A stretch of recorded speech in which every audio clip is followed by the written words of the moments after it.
여호수아 2장 8절부터 21절의 말씀으로 일생일대의 조각이라는 제목으로 하나님의 말씀을 증거해 갑니다.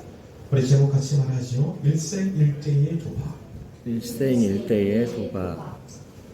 모세가 죽은 뒤에 이제 여호수아는 이스라엘 백성의 리더가 됩니다. 그런 하나님의 말씀을 받고 담대하게 이스라엘 백성들을 향해 선포합니다. 사흘 안에 이 요단을 건너 하나님께서 우리에게 주신 땅으로 건너갈 것이다 라고 그렇게 담대하게 선포를 하죠. 항상 날짜를 정한다는 것은 부담이 있습니다. 사흘 안에 여호수아는 확신이 있고 그 확신된 말씀을 분명하게 이스라엘 백성들에게 선포하고 있는 것입니다. 그들은 지금 요단강 동편 11km 지점에 진을 치고 거기에 거주하고 있습니다. 그리고 2명의 정탐꾼을 여리고 성으로 들여보내게 됩니다. 왜 2명을 보냈을까요? 40년 전에 모세는 이 가나안 땅을 정탐하는데 12명을 보냈죠. 12명이 40일 동안 그 땅을 정탐해서 돌아와 보고를 합니다. 2명은 긍정적인 보고를 하죠. 과연 그 땅은 하나님 주신 약속의 땅입니다. 당장 쳐들어가 그 땅을 우리가 차지하십시다. 그들은 우리의 밥입니다. 라고 그렇게 보고를 합니다. 그러나 10명의 정탐꾼은 정반대의 보고를 하죠. 그 땅은 정말 젖과 꿀이 흐르는 땅입니다. 그러나 그 땅의 군대는 강하고 그 사람들은 크고 장대합니다. 그들에 비하면 우리는 메뚜기 같은 존재입니다. 우리는 그 땅을 차지할 수 없습니다. 라고 부정적인 보고를 합니다. 이스라엘 백성들은 그 10명의 부정적인 보고를 받아들입니다. 그리고 절망하고 분노합니다.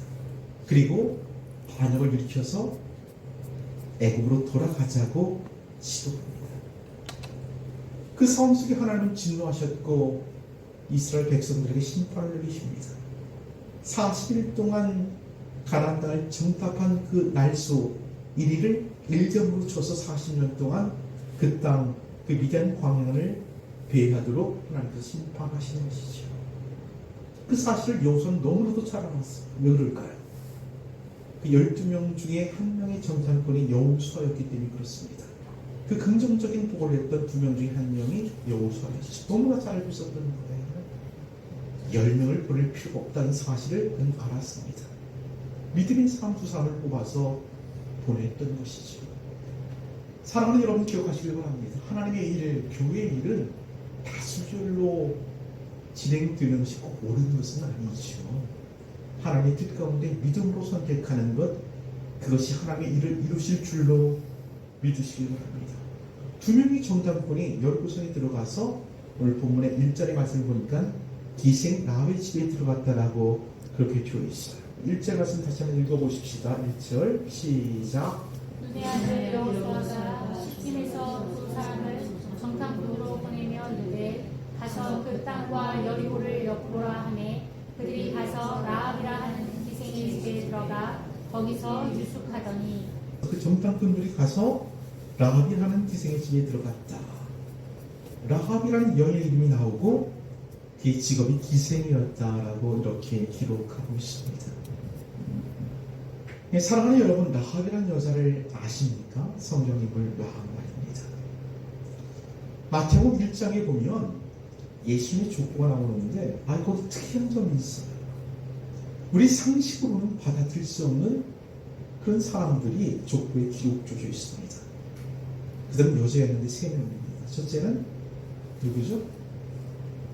다말, 둘째는 룻, 세 번째가 라합입니다. 그럼 다말은 근친을 저질 아주 불정결한 그런 여인이었어요. 시아버지랑 불륜을 저질러서 자녀를 낳게 되죠. 그런 여자가 다말입니다. 다말이 예수님의 족보 안에 들어와 있어요. 무슨 여러분이 잘 아시는 것처럼 이방인이었어요. 이방인 여자였는데 그도 예수님 족보 안에 들어와 있고 오늘 본문에 기록된 라합도 예수님 족보에 들어와 있습니다. 그도 이방인이었어요. 오늘 성경은 그를 기생이라고 하는데 이 원어적인 표현은 매춘부입니다. 매춘을 하면서 또 자기 집에서 다른 사람들을 드리는 하숙까지 하는 그런 여자가 라합이라는 여자였습니다. 이런 정말 우리 상식으로 받아들일 수 없는 그런 사람들이 예수님 족보에 오른 까닭은 무엇일까요? 죄인을 구원하시는 하나님의 열심, 하나님의 은혜를 우리에게 강조하고 있다는 사실을 기억해야 합니다. 라합을 통해서 하나님의 은혜가 강조되고요. 또 히브리서 11장 말씀 보면 라합이 한 번 더 등장하는데 우리는 라합의 믿음이 강조되는 말씀입니다. 우리 히브리서 11장 31절 한번 찾아보십시다. 시작. 믿음으로 계신 라합은 정탐꾼을 평안히 영접하였으므로 순종하지 아니한 자와 함께 멸망하지 아니하였도다. 라합이 정탐꾼을 숨겨주고 영접한 까닭이 뭐 때문이라고요? 믿음이 있었기 때문이다라고 그렇게 성경은 말하고 있습니다. 라합은 믿음이 있는 여자였습니다. 근데 이 라합이 어떻게 믿음이 생겼을까요? 그래 이방인이었고 불경건한 직업을 가지고 있었던 여성이었는데 그가 어떻게 믿음을 가지게 되었을까요? 우리 10절 말씀 읽어보십시다. 오늘 본문의 10절 시작. 이는 너희가 애굽에서 나올 때 여호와께서 너희 앞에서 홍해 물을 마르게 하신 일과 너희가 요단 저쪽에 있는 아모리 사람의 두 왕 시온과 오디를 행한 일 곧 그들을 전멸시킨 일 우리가 들었습니다. 라합이 어떻게 믿음이 생겼냐면 우리가 들었다. 라합은 들었기 때문에 믿음이 생겼는데 뭘 들었다고요? 하나님 성령을 가시고 이스라엘 백성들을 구원해 내신 그 사건의 이야기를 들었습니다. 아모리 사람의 왕들을 죽이고 전멸시켰던 그 이야기를 라합은 들었던 것이죠. 그 들음이 그 속에서 믿음을 발생시킨 것입니다. 그러기 로마서 10장 17절 말씀 보면 믿음은 들음에서 나며 들음은 그리스도의 말씀으로 말미암는다라고 말합니다. 사랑하는 여러분 기억하시기 바랍니다. 추억해 보십시오. 우리가 어떻게 예수를 믿게 되었죠? 누군가를 통해서 복음을 들었기 때문에 그렇습니다. 누군가를 통해서 인도함을 받았기 때문에 우리가 예수 믿고 구원받은 하나님의 자녀가 된 사실을 믿으시길 바랍니다. 라합도 마찬가지였어요. 그 소문을 듣고 그는 믿음이 생긴 것입니다. 그렇다면 구체적으로 라합이 가졌던 그 믿음은 어떤 것일까요? 첫째는 위일신 하나님에 대한 믿음입니다. 한번 따라해 보십시다. 위일신 하나님에 대한 믿음. 위일신 하나님에 대한 믿음. 이런 무신론이라는 것이 이해가 됩니까? 신이 없다고 생각하는 것도 하나의 믿음인데요. 전 도저히 그것이 믿겨지지 않아요.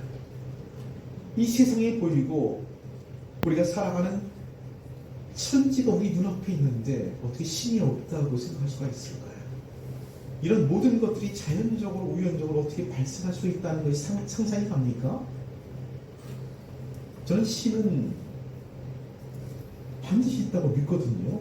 그 무신론이 저는 받아들이지 않습니다. 인류 역사 이래로 무신론이 주가 된 적이 없어. 다 유신론이 세상을 중심에 있었고 세상 가운데 있었던 것을 우리는 기억할 수가 있습니다.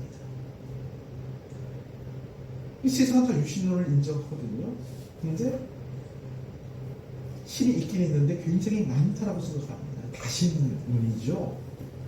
이 다신론을 인류 역사상 많은 사람들이 그렇게 믿고 있습니다. 그래서 지금도 보면 일본에는 800만 개의 신이 있대요. 다신이에요, 다신. 인도에는 얼마 정도 있을 것 같아요? 3,300만 개의 신이 있답니다. 돌멩이도 신이야? 벌레도 신이고. 그 숫자가 중요한 게 아니라 신들이 많다는 것을 우리에게 보여주고 있는 것이죠. 출애굽 당시에도 다신론이 팽배합니다. 별 신이 다 있어요. 애굽에도 여러 가지 신들이 있잖아요. 모세가 일으켰던 10가지 신이 다 애굽의 신들을 징벌한 하나님의 기적이었습니다. 어떤 신이 나일강 신도 있고요, 개구리 신도 있고, 메뚜기 신도 있고, 흑암의 신도 있고, 별의별 신들이 다 있는 거예요. 이스라엘 백성들이 건너가야 될 그 가나안 땅에도 여러 가지 신들이 있어요. 여러분 잘 아시는 바알 신, 아세라 신, 몰레 뭐 이런 신들이 있다는 말이죠. 라합도 분명히 그 많은 신들 중에 어떤 신을 믿었을 겁니다. 그는 다신론 자였던 것이죠. 근데 그 소문을 들었던 거예요. 하나님이 홍해를 가라시고 이스라엘 백성들을 구원해내신 일들, 아무리 족속을 전멸시킨 일들을, 그런 능력의 하나님의 일들을 그가 들었습니다. 그리고 깊이 수고했고 생각하다 그의 마음속에 믿음이 생겨났어요. 그 믿음은 이렇게 고백을 합니다. 우리 말씀을 읽어보십시다. 11절입니다. 11절 시작. 내가 그 마음이 녹았고 너희로 말미암아 사람이 성실을 이루자니 너희의 하나님 여호와는 위로는 하늘에서도 아래로는 땅에서도 하나님이신가. 내가 들었는데 너희의 하나님은 우리가 믿는 신과는 다른 존재다. 내가 믿는 여호와는 하늘의 하나님이고 땅의 하나님이고 그는 진짜 하나님이더라. 그것을 고백하고 있다는 것입니다. 사랑하는 여러분, 우리가 믿는 하나님은 유일하신 하나님인 줄로 믿으시길 바랍니다. 그래서 예수님도 이렇게 말씀을 하세요. 요한복음 17장 3절입니다. 요한복음 17장 3절 읽어보십시다. 시작. 영생은 곧 유일하신 참 하나님과 그의 보내신 자 예수 그리스도를 아는 것이다. 영생이 어디서 나온다고요? 유일하신 하나님. 다른 신에게서는 영생이 없고 구원이 없습니다. 유일하신 하나님, 우리 아버지 하나님에게서만 참된 영생이 나오는 줄로 믿으시길 바랍니다. 라합은 그 사실을 믿었던 것이죠. 그리고 두 번째로 라합이 믿었던 하나님은 구원의 하나님입니다. 그 유일하신 하나님이 주실 그 구원을 그는 확신했던 거예요. 한번 따라해 보십시다. 그 하나님이 주실 구원을 확신. 그 하나님이 주실 구원을 확신. 그 하나님이 주실 구원을 확신했다는 겁니다. 우리 12절 말씀 읽습니다. 12절 시작. 그러므로 이제 청하노니 내가 너희를 선대하였은즉 너희도 내 아버지의 집을 선대하도록 여호와로 내게 맹세하고 내 징표를 내라. 13절 보니 그리고 나의 부모와 나의 남녀 형제와 그들에게 속한 모든 사람을 살려주어 우리 목숨을 죽음에서 건져내라. 죽음에서 건져내라는 것이 구원하라는 뜻 아니겠습니까? 그리고 그 구원의 증표를 이어라 라고 이렇게 얘기합니다. 그러면서 하는 말이 내가 너희를 선대했기 때문에 너희도 우리를 선대하는 것이 마땅하다고 그런 얘기합니다. 그럼 선대라는 말은 히브리 말로 헤세드입니다. 이것은 어떤 언약에 근거한 은혜, 사랑 이런 것을 얘기합니다. 하나님께서 우리를 사랑하신다, 우리를 은혜로 대우하신다라고 말할 때 헤세드라는 단어를 쓰죠. 똑같은 단어를 성경이 기록하고 있습니다. 라합이 그렇게 고백하고 있는 겁니다. 그리고 그 구원의 증표로 붉은 줄을 이야기를 합니다. 우리 18절 말씀 읽어보십시다. 18절 시작. 우리가 이 땅에 들어올 때 우리를 달아내린 창문에 이 붉은 줄을 메고 내 부모와 형제와 내 아버지의 가족을 다 내 집에 모으라. 그 구원의 증표로서 붉은 줄을 창문에 메어라 라고 그렇게 말하고 있습니다. 이 붉은 줄 하면 딱 떠오르는 이미지가 있죠. 그것은 6월절 어린 양의 피입니다. 하나님께서 이스라엘 백성을 출애굽시킬 때 애굽의 바로를 꾸짖기 위해서 10가지 재앙을 일으키는데 마지막 재앙이 장자를 죽이는 재앙이었어요. 애굽의 모든 장자가 다 죽습니다. 노예의 장자부터 왕의 장자까지 다 죽어요. 근데 이스라엘 백성들의 장자는 죽지 않습니다. 어떻게 하라고 했죠? 양을 잡아 그 피를 문설주에 바르면 죽음의 사자가 애굽 전역을 돌아다니다가 문설주의 피가 발린 그 집은 넘어간다라고 그렇게 얘기합니다. 이것을 6월, 그래서 6월절로 이렇게 얘기를 하죠. 그것은 구원의 상징입니다. 이것은 십자가의 상징이고 십자가에서 저 여러분을 위해 피 흘리신 예수의 피의 상징인 줄로 믿으시길 바랍니다. 예수의 피가 우리 구원의 증표가 되는 것입니다. 그러기에 고린도전서 1장 18절 말씀에는 십자가의 도가 멸망하는 자들에게는 미련한 것이요 구원을 얻는 우리에게는 하나님의 능력이라고 말합니다. 골로새서 1장 20절에도 그의 십자가의 피로 화평을 이루사 만물고 땅에 있는 것들이나 하늘에 있는 것들로 그로 말미암아 자기가 화목하게 그를 기뻐하셨다는 얘기예요. 그 피로 하나님과 우리가 하나 된 줄로, 화목하게 된 줄로 믿으시기 바랍니다. 사랑하는 여러분, 죄와 사망으로부터 나를 구원할 하나님을 믿으십니까? 믿으시기 바랍니다. 라합도 이 구원의 하나님을 믿었던 것이죠. 그리고 나서 자기 가족들을 주목합니다. 우리 13절 말씀 다시 한번 읽어보십시다. 13절 시작. 그리고 나의 부모와 나의 남녀 형제와 그들에게 속한 모든 사람을 살려주어 우리 목숨을 죽음에서 건져내라. 나만 구원받는 것이 아니라 이 구원이 사실이고 확실하다면 나의 가장 사랑하는 가족들, 그들도 구원받아야 될 것 아니겠습니까? 그래서 그들을 위해서 중보하고 있는 그런 모습을 보게 되는 것이죠. 라합은 믿음을 가졌습니다. 어떤 믿음을 가졌다고요? 유일하신 하나님에 대한 믿음. 그 하나님 나를 구원할 거라는 믿음, 이 두 가지 믿음을 가졌어. 그리고 이 믿음의 라합은 목숨을 겁니다. 정탐꾼들이 라합을 찾아왔을 때 이 라합은 둘 중에 하나를 선택할 수가 있었죠. 첫째는 뭐예요? 고발하는 겁니다. 고발하면 그때나 지금이나 포상을 받겠죠. 그리고 그 민족이 영웅으로 등극될 것입니다. 그것이 첫 번째 선택지요. 두 번째 선택지는 그들을 숨겨주는 겁니다. 그들을 탈출시키는 겁니다. 이것은 굉장히 위험한 일들이죠. 이 스파이를 숨겨주었다면, 탈로가 된다면 그런 죽어 마땅한 죄인이 될 것입니다. 이 둘 중에 하나를 선택해야 되는 것입니다.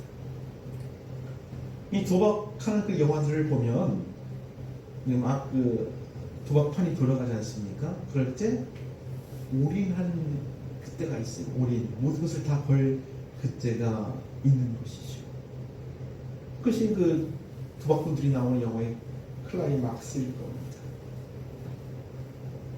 라합도 어디인가는 올인을 해야 됩니다.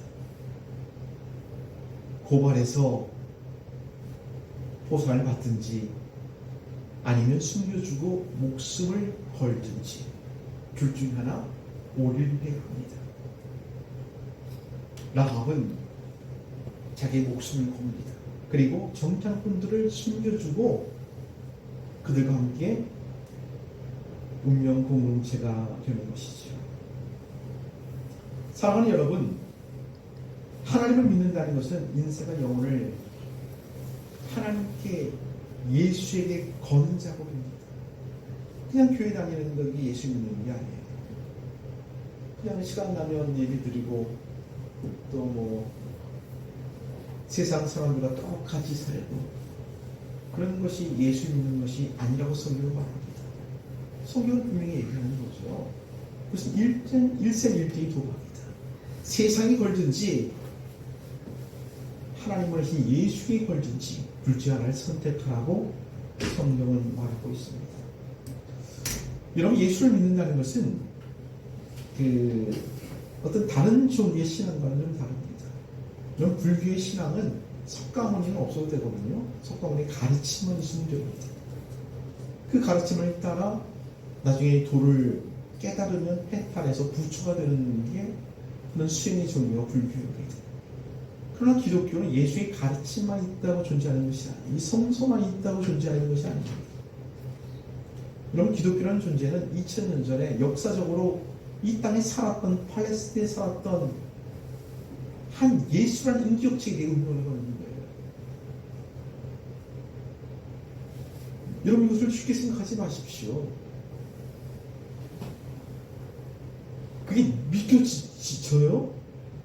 2000년 전에 그 팔레스틴에 살았던 똑같은 사람이었던 그 예수라는 청년, 33살에 십자가에 못 박혀 죽었던 그 청년이 하나님의 아들이고 구원자라는 사실, 그걸 믿는다는 것은 거기에 내 인생과 내 영혼의 운명을 거는 일이라니까요. 그 한 인격체에 이것을 기독교의 신앙, 기독교의 믿음, 이렇게 성경을 말하고 있는 것이죠. 그 믿음 뒤에 그분의 가르침이 있는 거예요. 사랑하는 여러분, 라합은 이방인이었고 매춘부로 먹고 사는 아주 천한 여인이었습니다. 그러나 그런 결정적인 때에 목숨을 걸고 믿음을 선택합니다.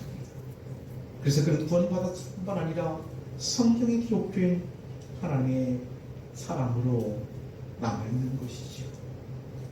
사랑하는 여러분, 저 여러분도 이제는 라합과도 같은 그런 믿음으로 하나님을 따라야 합니다. 우리 고레 징표가 예수의 보혈이라고 우리는 이미 말씀을 드렸습니다. 또 하나의 징표가 있다면 그 믿음으로 살아가는 우리의 삶일 것입니다. 우리 삶이 보증되지 않는 그 믿음을 우리는 어떻게 주장할 수가 있을까요? 라합처럼 목숨을 거십시오. 그 예수를 믿었다면 그 예수에게 인생과 영혼의 운명을 맡기십시오. 그런 모습이 믿음으로 살아가는 저 여러분의 모습이 되어야 될 줄로 믿습니다. 기도하십시오.